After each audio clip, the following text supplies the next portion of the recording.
भगवान शिव से विलग होकर अपने शरीर को भस्म किया, हिमालय के यहां जाकर के पार्वती जी के रूप में प्रकट हुए। हिमालय पुत्री पार्वती बाल्यावस्था से ही निरंतर ध्यानस्थ रहना शिव अनुराग में। जब किशोर अवस्था हुई, किसी से कोई संभाषण नहीं करती थी माता जी, हर समय भगवान शिव के ध्यान में निमग्न रहना, कठोर तप करना शुरू कर दिया। जो बिल्व पत्र सूख कर गिर जाते थे, माता जी उसको अपने मुख में रख करके पा लेती। एक बिल्व पत्र, अपर्णा, शरीर सूखने लगा। माता जी का नाम अपर्णा। भारी तपस्या। भगवान शंकर को एकदम बोध हुआ कि सती का जन्म पार्वती के रूप में हिमालय के यहां हो चुका है और वो हमारे लिए कठिन तपस्या कर रही है।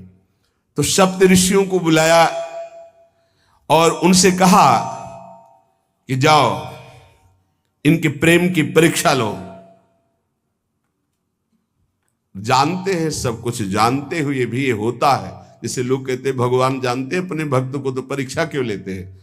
तो पढ़ाया तो टीचर ने ही है, तो सालाना परीक्षा तो होगी ही कि तुम क्या पढ़े हो। ऐसे ही तुम्हारे प्रेम की परीक्षा होगी। तुम हरि को चाहते हो या हरि की रची हुई माया को? हरि की हुई रची हुई माया में आकर्षित हो गए तो जीरो आ जाएगा। और हरि की तरफ देखते रहे, माया से बच गए तो नंबर आ जाएंगे। 100 के 100 आते हैं यहाँ, 98 96 नहीं आते। 2 ही चैप्टर हैं, हरि पसंद कर रहे हो या हरि की माया। हर भक्त के सामने आता है तो प्रायः लड्डू ही खाने को मिलता है। बचता वही है जो मामे वे प्रपद्यन्ते माया में ताम तरंति थे, केवल हरि। पार्वती पहि जाई तुम प्रेम परीक्षा लेहु, गिरिहि पेरि पठयहु भवन दूरी करहु संदेहु। हे सप्तऋषियों, जाओ हमारी आज्ञा है, पार्वती की प्रेम की परीक्षा लो। यदि पास हो जाएं तो उनको तपस्या से निवृत्त करो। बोलो महादेव जी प्राप्त हो जाएंगे। जाओ भवन को चली जाओ, तपस्या की आवश्यकता नहीं। ऋषियों ने जाकर के पार्वती जी को देखा, मानो मूर्तिमान तपस्या विराजमान हो, अस्थिमात्र हुए रहे शरीर, सूखे पत्ते बिल्व के। मुनि बोले, हिमांचल नंदिनी, इतना कठोर क्या प्राप्त करना चाहती हो? किसकी आराधना कर रहे हो? तुम्हारा लक्ष्य क्या है? यदि हम सुनने के अधिकारी हों तो आप कृपा करके बता सकती हैं। पार्वती जी ने कहा, मन बड़ा सकुचाता है आपसे ये बताने में। आप लोग कहीं मेरी हंसी ना उड़ा दें जो मेरा लक्ष्य है। मैंने भी बहुत सिखाने की कोशिश की, लेकिन मेरा मन नहीं मान रहा, हठ पकड़ लिया है। क्योंकि मेरे गुरुदेव ने मुझे जो आकर के बचपन में बता दिया, मैं वही हृदय से स्वीकार कर ली। मनु हठ परा सुनई न सिखावा, चहत बारी पर भीति उठावा। नारद कहा सत्य सोई जाना, बिनु पंखन हम चाहि उड़ाना। मुनियो, वैसे आप भी हंस दोगे। ऐसा लगता है जैसे हम भारी प्रबल धारा में बालू का बांध बनाना चाहती हैं। कहां भगवान शिव और कहां मैं? मेरे गुरुदेव नारद ने बचपन में आकर के कहा तुम्हारे पति देवाधिदेव महादेव होंगे। बस मैं तब से अपने पति की प्राप्ति की आराधना कर रही हूं। पता नहीं आप मेरी बात सुनकर हंसेंगे कि मानो बिना पंख के मैं आकाश को छूना चाहती हूं। ऋषि हंस पड़े और कहा, बात तो सही है, पर्वत से उत्पन्न हुई हो तो इसलिए तुम्हारी बुद्धि भी हमें लगता है जड़ ही है। नारद के उपदेश से आज तक किसी का घर बसा है? नारद के उपदेश से किसी का घर बसा है? अरे जिस जिसका उपदेश किया उसको बैरागी बना दिया, गृहस्थी तो बनाया नहीं। नारद उपदेश सुनकर किसी का घर बसा हो ऐसा आज तक प्रमाण नहीं है। देखो, दक्ष के पुत्रों को उपदेश किया, 10,000 एक को 1,000 एक, लौट कर नहीं आए, सब 1000 बार आकर के, सैकड़ों बार आकर महादेव जी भी कहें कि अपने गुरुदेव के वचन छोड़ दो, तुम अपने गुरुदेव के वचनों का त्याग करने वाली नहीं। आप जा सकते हैं, बहुत जगत में कुंवारी कन्याएं और कुंवारे वर हैं, उनका ब्याह करा दीजिए। मेरी तो केवल एक ही बात रहेगी, हर जन्म महादेव जी के लिए। समस्त सप्तऋषियों ने साष्टांग दंडवत की और कहा, जगदम्बा आप नित्य शिव की अर्धांगिनी, भगवान शिव ने ही मुझे भेजा था आपकी परीक्षा के लिए, जाओ। भगवान शिव सब जान रहे हैं, ब्याह पक्का, अब आपको तप करने की जरूरत नहीं है। तुम माया भगवान शिव सकल जगत पितुमात, नाई चरण सिर मुनि चले, पुनि पुनि हर्षत गात। प्रणाम करके सप्तऋषि गए, हिमांचल से कहा सादर अपनी कन्या को लिवा लाओ और ब्याह की तैयारियां शुरू करो। महादेव जी ब्याह के लिए पहले से ही राजी हैं और समस्त देवता ब्रह्मा जी आदि उनके पास जा रहे हैं प्रार्थना करने के लिए। इधर जब पार्वती जी को लेकर हिमालय अपने घर पे आते हैं, तब भगवान विष्णु, समस्त देवता, ब्रह्मा जी कैलाश पहुंचे, जहां भगवान शिव विराजमान थे। सबने स्तवन किया और कहा, प्रभु बहुत दिन से एक लालसा है, सकल सुरन के हृदय शंकर परम उछाहु, निज नैनन देखा चाहे नाथ तुम्हार विवाह। भगवान विष्णु, ब्रह्मा जी, समस्त देवताओं ने कहा, प्रभु हम सबके मन में एक उत्साह है, आप दूल्हा हो, हम सब बराती हो, आपका विवाह देखना चाहते हैं। प्रभु ये उत्सव देख ले तो हमारा जीवन सार्थक हो गया, आप हां बोलो। कामदेव के मद को चूर करने वाले आपको दूल्हा रूप में देखना चाहते हैं हम सब। स्वामी का स्वभाव होता है सेवक को सुख देना। पार्वती जी ने अपार तप किया है आपके लिए, आप उनको अंगीकार कीजिए। भगवान विष्णु, ब्रह्मा जी की प्रार्थना सुन करके भगवान शिव जी ने कहा, तथास्तु, ठीक है ब्याह पक्का। देवताओं ने नगाड़े बजाए, फूलों की वर्षा होने लगी, देवाधिदेव महादेव की जय के नारे कैलाश में गूंजने लगे।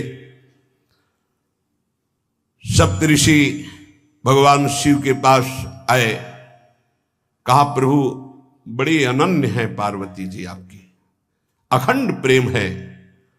हमने बड़ा छल करके उपदेश किया, लेकिन उन्होंने कहा कि मैं नारद जी का उपदेश नहीं त्याग सकती, करोड़ों जन्म लूंगी और हर जन्म महादेव जी के लिए। भगवान शिव जी की आंतरिक वृत्ति जो पार्वती जी की प्रीति की है, उसे कोई नहीं जानता। बहुत विरह में रहे, ऐसा न समझे कि देवाधिदेव महादेव जी परम उदासीन है, नहीं। सती जी के वियोग में बड़ी विचित्र दशा महादेव जी की हुई थी। सप्तऋषि फिर गए पार्वती जी के पास और कहा, अभी बीच में घटना घट गई, कामदेव गया था महादेव जी की समाधि को भंग किया, तो महादेव जी ने कामदेव को भस्म कर दिया, तो अब ब्याह का मतलब क्या रह गया। भवानी ने कहा, तो तुम क्या अभी तक भगवान शिव को कामयुक्त देखते थे क्या? क्या तुम समझते हो तुम्हारे जान काम अब जा रहा? अरे अब लग शंभु रहे सभी कारा। तुम्हारी नजर में अभी तक भगवान भिखारी थे और अब काम को भस्म किया है। अरे हमने भगवान शिव की आराधना की, हमरे जानी सदा शिव जोगी, अज अनवद्य अकाम अभोगी। मैंने तो शिव को सदा ही योग संपन्न ब्रह्मबोध देखा है। वचन और कर्म से, मन से मैंने यदि भगवान शिव को अपना स्वामी माना है, योगी, अजन्मा, अनिंद्य, काम रहित, भोगहीन, तो निश्चित मुझे प्राप्त होंगे। भगवान शिव के पास फिर सप्तऋषि गए, बोले प्रभु गजब की निष्ठा है, केवल आपके प्रति प्रेम है। ब्रह्मा जी ने लगन रची, सप्तऋषियों को बुलाया और कहा ब्याह दोनों तरफ, ये लड़की पक्ष की लगन, ये वर पक्ष की लगन। ब्याह तय हो गया, दिन नक्षत्र घड़ी, नगाड़े बजने लगे, देवताओं के लिए सुमन वृष्टि हुई। ब्रह्मा जी ने सबको बुलाया, हिमालय ने सबको निमंत्रण दिया, बड़े बड़े पर्वत भेंट लेके आ रहे हैं, बड़े बड़े रसनिधि समुद्र भेंट लेकर के आ रहे हैं। वहां भोजन पान के लिए हिमालय के पास कोई कमी थोड़ी थी, रस की नदियां बह रही थी, विविध प्रकार के रस, विविध प्रकार के फल, विविध प्रकार के भोग वहां सब व्यवस्थित किए जा रहे हैं। ब्रह्मा जी ने कहा देखो, सबसे पहले नारायण की समाज रहेगी, दूल्हे की नहीं रहेगी, नहीं तो गाली ही पड़ेगी। हिमालय के यहां प्रवेश पाने के लिए बरातियों में सबसे पहले नारायण, फिर देवराज इंद्र का परिकर, वायु देवता, अग्नि देवता, सबसे पीछे दूल्हा की बारात। बात तय हो गई। ऐसे ऐसे सब लगे संवारन सकल सुर, वाहन विविध विमान, हो ही सगुन मंगल सुबद, करहि अप्सरा गान। सब अपने अपने वैभव संपन्न सब तैयार हो रहे हैं। बोले महाराज दूल्हे को तैयार किया जाए। शिव ही शंभुगन करहि सिंगारा, जटा मुकुट अहि मोर संवारा, कुंडल कंकन पहिरे ब्याला, तन विभूति पट के हरि छाला, शशि ललाट सुंदर सिर गंगा, नयन तीन उपवीत भुजंगा, गरल कंठ उर नर सिर माला, अशिव वेश शिव धाम कृपाला, कर त्रिशूल अरु डमरु विराजा, चले बसहा चढ़ी बाजही बाजा, देखी शिवहि सुरत्रिय मुस्काही, बरलायक दुल्हनी जग नाही। दूल्हे की तैयारी हो रही भाई, चिता की भस्म, चिता की भस्म, जैसे पाउडर ले गए, पहले चिता की भस्म लगाई गई, अब जटाएं बांधी गई। जटा से त्रिभुवन का विनाश जब करना होता, जटा खोलकर जब तांडव करते तो कोई नहीं बचता। जटा कटा संभ्रमम भ्रमण निलंप निर्झरी, बिलोलवी चिवल्लरी विराजमान मूर्धनि, धगत धगत धगत जो ललाट पट्ट पावके। तीसरा नेत्र मानव विश्व का विनाश करने के लिए उसे पटबंद किए हुए विशाल जटाएं। जटा का तो मुकुट सवाल आ गया, अब जटा बंधे का ऐसे सांप, ये मुकुट सांप, और कुंडल करिया और भूरी भी थी। हाँ, सोने चांदी के लिए डंक मार दे तो बेहोश हो जाओ ऐसे। पहिरे ब्याला, बाजूबंद छोटे फण वाले, है कोई पनिहा कोई दुमहा ऐसे, और ऐसे जनेऊ वासुकी नाग, गले के माला भगवान का विभूत, ऐसा स्वरूप है। और शेर की छाल नीचे, शशि ललाट, द्वितीया का चंद्र, शशि ललाट, ये मुकुट द्वितीय का चंद्रमा, सुंदर सिर गंगा, भगवती गंगा फव्वारे ले उठते जटा के बीच से गंगा जी। नयन 3, माथे वाला बंद है, 2 खुले हैं। उपवीत भुजंगा, जनेऊ वासुकी नाग।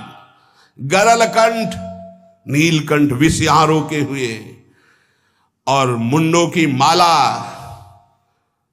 हाथ में त्रिशूल, डमरू बंधा हुआ, नंदकेश्वर पे सवार। बोले ऐसे दूल्हा के लिए दुल्हन तो त्रिभुवन में नहीं मिलेगी, ऐसा दूल्हा दुल्हन का मिलेगी।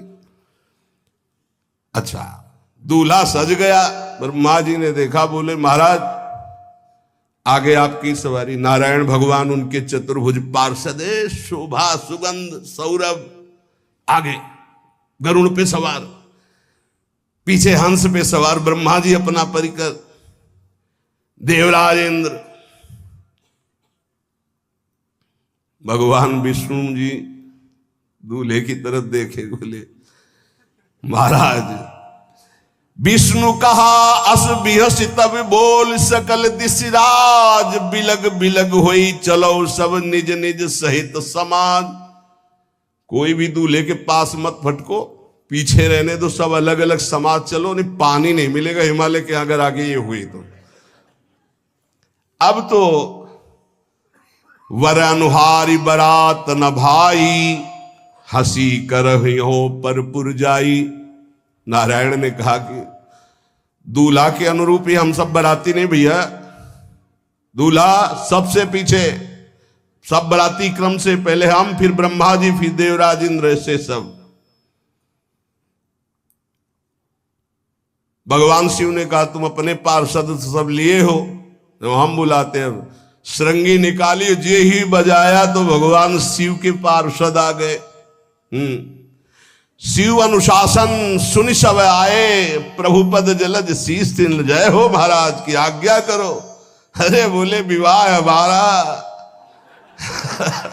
बहुत दिलों से आओ।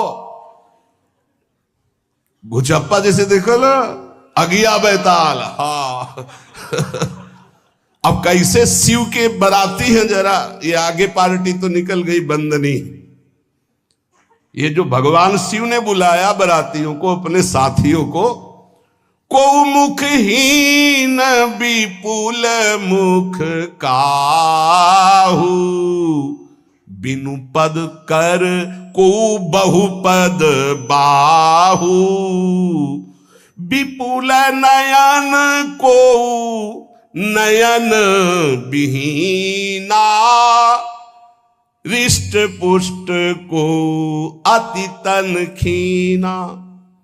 किसी के एक को मुख नहीं, केवल मानसई का पिंड है, और पूर्ण गौरम जैसे चिदानंद।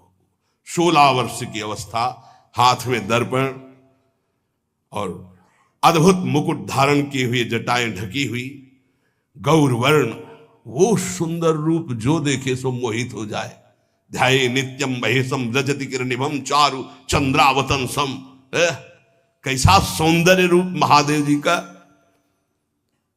चलो अब जो जेवनार के लिए सब शुभ नौवधुएं सब मैना जी को बुलाया। देखो दूल्हा आ रहे हैं, एक एक कदम ऐसे चल रहे, संभाल संभाल के जैसे चलना सीख रहे हो। तांडव करने वाले चरण है, पर नारद जी ने को अब नहीं। नौ किशोर अवस्था, हाथ में दर्पण, वो सुंदर रूप भगवान शिव का। एक एक कदम बारात में जो देखे सो मोहित। मैना ने कहा हो अहो भाग्य, ऐसे दूल्हा बोले वही हैं जो नंदी पे सवार थे। इनके स्वरूप को जानना बड़ा कठिन है। अब जो सुंदर जेवनार हुई बरातियों के साथ भगवान शंकर की बड़े मधुर गीत गाए जा रहे हैं। मुनियों ने फिर हिमवान को लगन पत्रिका सुनाई। विवाह का ठीक समय देख करके समस्त देवता और वेद स्वयं मूर्तिमान होकर वेद उच्चारण कर रहे हैं। भगवान शिव का पाणिग्रहण संस्कार हो रहा है। पार्वती जी जब श्रृंगार करके सभा में आई ब्याह मंडप पे, तो कोई ऐसा नहीं था जो देखकर मोहित ना हो गया हो। त्रिपुर सुंदरी अम्बा है, लेकिन सबने उनके श्री चरणों में सर झुकाया, क्योंकि जगदात्मा महेश पुरारी, जगदम्बिका जानि भव भामा, सुरन मनन मन कीन प्रणाम। ऐसा सुंदर रूप अम्बा जी का त्रिपुर सुंदरी है। जब वो दुल्हन रूप में पधारी, कोई भी ऐसा नहीं था जो एक बार देखकर मोहित न हो, पर सब श्री चरणों में, क्योंकि जगदम्बिका है, भगवान शिव की आद्या शक्ति है। सुंदरता मर्जाद भवानी, जाय न कोटि बदन बखानी। करोड़ों मुखों से यदि वर्णन हो तो इस समय जो पार्वती जी का सुंदर रूप है, नव किशोरी और दुल्हन रूप, पार्श्व में बैठे अत्यंत सुकुमार, कपूर और चांदी की तरह गौर वर्ण, एकदम तेजोमय, विशाल नेत्र, स्वर्ण आदि के आभूषण, कहीं कोई एक बिच्छू सर्प कुछ नहीं, बिल्कुल नव किशोर राजकुमार स्वरूप भगवान शिव पार्वती का मन रूपी भौरा शिव जी के रूप को देखकर लुभायमान हो रहा है। आज्ञा भई, ब्याह प्रारंभ हो। आश्चर्य की बात, गणेश जी का पूजन सबसे शुरू हुआ।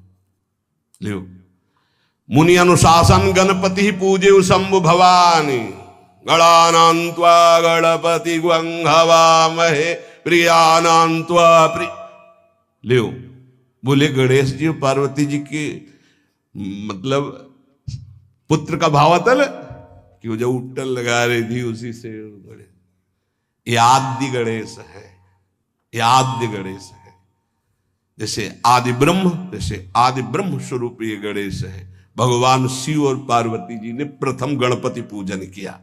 मुनि अनुशासन गणपति ही पूजे शंभु भवानी, को सुनि संशय करे जनी। ये अनादि जी जान, कोई संशय मत करना कि वो पुत्र है जो पार्वती जी से